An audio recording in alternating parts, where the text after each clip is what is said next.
Han, and I am so excited because I am going to be your new teacher next year.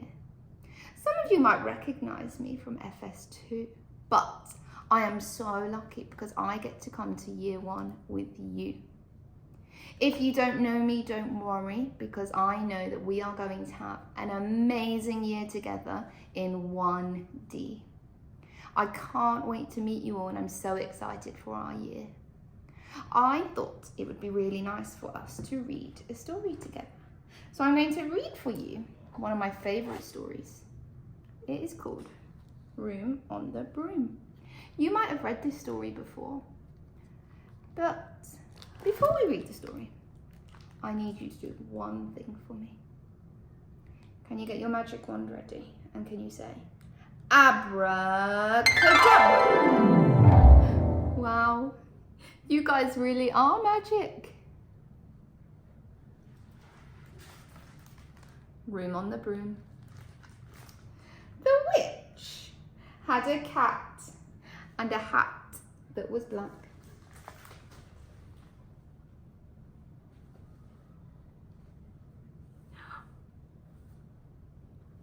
You guys really are magic. Let's read our story. Room on the Broom. The witch had a cat and a hat that was black, and long ginger hair in a braid down her back. How the cat purred and how the witch grinned as they sat on their broomstick and flew through the wind. But how the witch wailed and how the cat spat when the wind blew so wildly it blew off the hat. Down cried the witch and they flew to the ground. They searched for the hat, but no hat could be found. Then out of the bushes on thundering paws there bounded a dog with a hat in his jaws. He dropped it politely, then eagerly said, as the witch put the hat back onto her head, I am a dog, as keen as can be. Is there room on the broom for a dog like me? Yes, cried the witch, and the dog jumped on. The witch tapped the broomstick, and whoosh, they were gone. Over the fields and forest they flew. The dog wagged his tail and the stormy wind blew. The witch laughed out loud and held on to her hat, but away blew the bow from the hair, just like that. Down cried the witch and they flew to the ground. They searched for the bow, but no bow could be found. Then out from a tree with an ear-splitting shriek, there flapped a green bird with a bow in her beak. She dropped it politely and bent her head low, then said, as the witch tied her hair in the bow, I am a bird as green as can be. Is there room on the broom for a bird like me? Yes, cried the witch, so the bird fluttered on. The witch tapped their broomstick, and whoosh, they were gone. Over the reeds and rivers they flew. The bird shrieked with glee and the stormy wind blew. They shot through the sky to the back and beyond. The witch clutched her bow, but let go of her wand. Down cried the witch and they flew to the ground. They searched for the wand, but no wand could be found. Then all of a sudden from out of a pond leapt a dripping wet frog with a dripping wet wand. He dropped it politely, then said with a croak, as the witch dried the wand on a float in her coat, I am a frog as clean as can be. Is there room on the broom for a frog like me? Yes, cried the witch, so the frog bounded on. The witch tapped the broomstick, and whoosh, they were gone. Over the moors and mountains they flew. The frog jumped for joy, and the broom snapped in two. Down fell the cat, and the dog, and the frog. Down they went tumbling into a bog.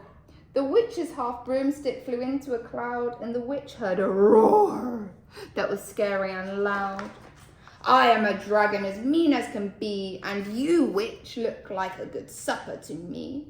No, cried the witch, flying higher and higher. The dragon flew after her, breathing out fire. Help, cried the witch, flying down to the ground. She looked all around, but no help could be found. The dragon drew nearer and started to drool. He said, I won't let you go. Do you think I'm a fool? But just as he planned to begin on his feast, from out of a ditch rose a horrible beast. It was tall, dark and sticky, and feathered and furred. It had 4 frightful heads. It had wings like a bird. And its terrible voice, when it started to speak, was a yowl and a growl and a croak and a shriek. It dripped and it squelched and it strode from the ditch. And it said to the dragon, Buzz off, that's my witch. Then the dragon drew back and he started to shake. I'm sorry, he spluttered. It was just a mistake. It's nice to have met you, but now I must fly. And he spread out his wings and was off through the sky. Then down flew the bird, and down jumped the frog. Down climbed the cat, and phew, said the dog. And thank you, oh thank you, for the grateful witch cried. Without you I'd be in that dragon's insides. Then she filled up her cauldron and said with a grin, Find something, everyone, throw something in. So the frog found a lily and the cat found a cone. The bird found a twig and the dog found a bone. They threw all them in and the witch stirred them well. And while she was stirring, she muttered a spell. Iggity, ziggity, zaggity, zoom. Then out rose a truly magnificent broom, with seats for the witch and the cat and the dog, a nest for the bird and a pool for the frog. Yes, cried the witch, and they all clambered on. The witch tapped the broomstick, and whoosh, they were gone. What a fantastic story. This story has all of my favourite animals in it. I have loved sharing a story with you today, everyone. But I do need to ask you for one more thing. I would really like to be turned back into Miss Hann. Can you grab your magic wand? And we're going to say the magic words. Abracadabra. And that. Thank you so much for sharing a story with me, everyone. I cannot wait to meet you soon and be in our new class together.